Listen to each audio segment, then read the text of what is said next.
charges against Hunter Biden for a single gun incident, and that has seemed to be deeply unsatisfying to Republicans, including yourself. What more are you guys looking for from him? Well, I think that's largely an attempt to save face.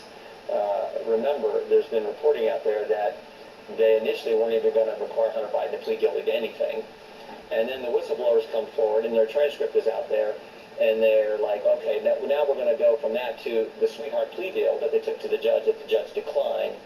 And after all that's when they said, oh, now we better do a special counsel. And who did they pick? They picked the guy who oversaw the 4.5-year investigation where the same guy who had the sweetheart plea deal that the judge declined. They picked that guy, David Weiss, to be the special counsel. So at some point they go like, well, we got to do something. And let's do this. Let's indict him on the gun charge, which has nothing to do with President Biden. It's the one thing that has nothing to do with the whole business operation and the links that seem pretty obvious to most people to the president. So let's charge him with that. And let's do it 2 days after Speaker McCarthy announces that there's an impeachment inquiry that's underway. Okay. I mean, I think anyone with common sense could say, like, we can see what's going on here. Again, all the more reason why we hope he comes and testifies, and we can ask him some pretty pointed questions. Everybody's activating their force fields. FBI, DOJ, IRS, even Hunter's filing lawsuits now. DOJ sending lawyers, right? Everybody is just hitting the panic button, it feels like. But Congress is continuing their investigation, and I think once some of this information really starts to compound, we're going to see some consequence here. Sure, no problem. Facade that exists, okay, the networks are down, the equipment is ready, and we've crippled their supplies. Mrs. Rackman has written our check and given us the green light. We're good to finally move on that submarine and stop this threat once and for all. When you're ready, get your crew together and head back to planning. Protect America. Stop foreign intervention in our elections. We'll continue to cover, my friends. Thank you for subscribing and joining us as we do. All right. And let's carry on. Now it's chutney time. Hope you're hungry. Donald Trump's defense attorneys have come out. They're slamming the prosecutors for defending Judge Chutkan. The government wants to keep the judge on the bench. They love her. She's doing a great job. After all, she's not letting Trump read the discovery and says trial in March for evidence that amounts to 10 or 11 Washington monuments is perfectly reasonable. You don't even need to read the evidence at all anyways. And so we've covered several filings here. We're going to go through and get a quick update on what's happening. But remember, Trump wants Chutkan gone, says she's been biased. He filed originally a request for her recusal. The recusal motion goes up to Judge Chutkan. She gets to review it and then decide whether she stays or goes. And so Trump filed a short opinion, short memo motion, filed 9 pages, and was asking for her to recuse herself, referencing her own statements from 2 prior sentencings in which she was, in my opinion, saying Trump was already guilty. Trump was out free, she says. And so the government submitted their response, and so we'll take a quick look at that, hit the highlights, before Trump wraps this all up with his final reply. And so when the moving party files, they go first. The non-moving party goes second. They get a response, and then Trump gets the final word in his reply, and we'll see what that says. Judge Chutkan going to issue a ruling soon enough. So this is what the motion was from the government in support of keeping Judge Chutkan. So in other words, opposition to Trump's request for recusal. They said there's no valid basis for Chutkan to disqualify herself in this proceeding. They say to support this claim that she should go, Trump cherry-picked portion from her sentencings. They picked 2 different sentencings. They said no, those were taken out of context. And in both instances, the court was appropriately responding to and ultimately rejecting certain arguments. And so she's saying that they were factually accurate statements from Chutkan, and there was no improper bias at all, and that Chutkan cannot be claimed to have been biased in this case. They say Trump used the wrong standards, and that all of this should be denied because it just wasn't sufficient. Now, this was the government's motion. We read through this whole thing previously, so I'm not going to do that again here today. But this was submitted by Molly Gascon, and in conclusion, she says, Judge, we want you.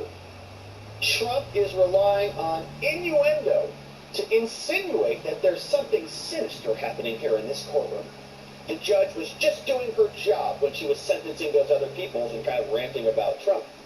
The court's comments, when viewed in context, do not remotely display a deep-seated favoritism, and thus Judge Chutkan has no duty to recuse herself from this case, and Trump should be denied. Now, Trump's defense responded.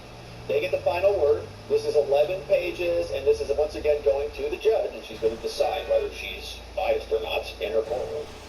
I'm sure she's going to give herself an A+ on this one. But here's what this says. United States of America versus Trump, a reply in support of Trump's motion for recusal. Trump's team writing.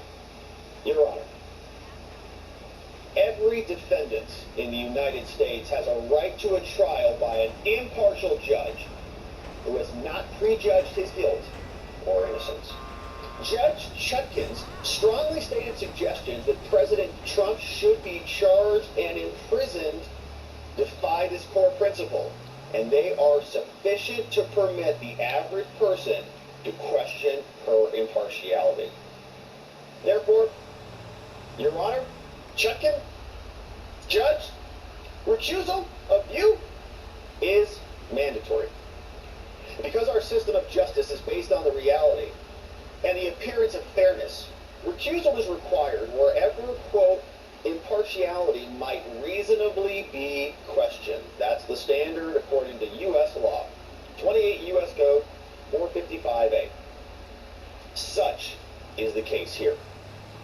Chutkan's statements point to the unmistakable conclusion that the appearance of prejudgments or bias will infect every aspect of this case and cause the public, us, to rightly question the very legitimacy of these historic proceedings, as we're already doing.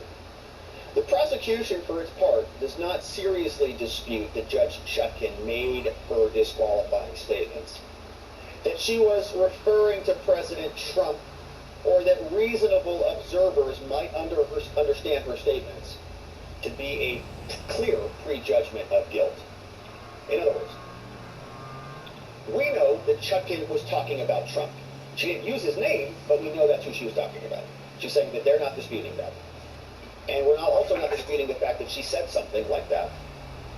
And they're also saying that they're not disputing the fact that a third person might interpret them as being biased.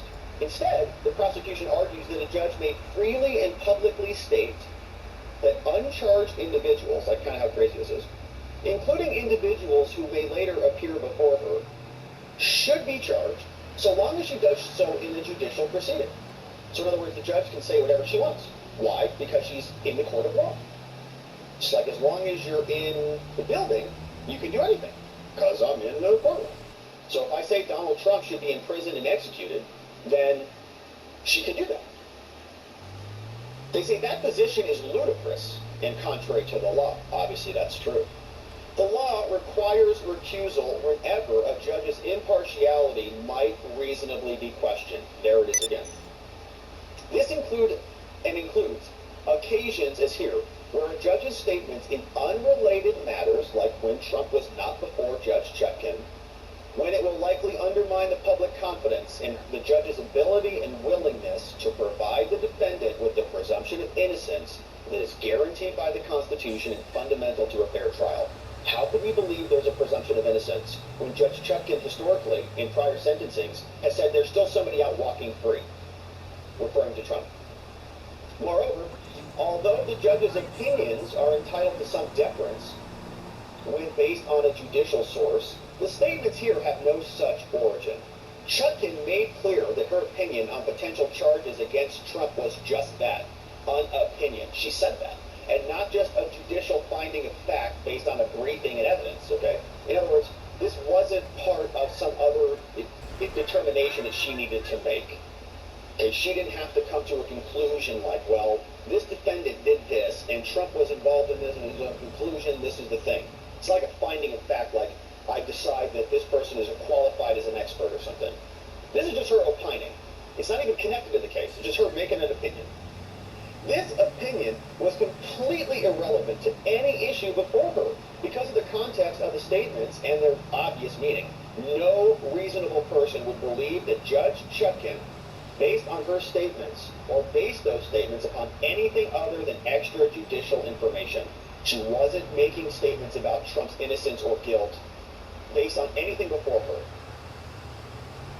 And the prosecution doesn't even deny that. Therefore, they say accordingly to the plain text of the law, just read the text, you don't need all this other case law, Judge Chutkan should recuse herself.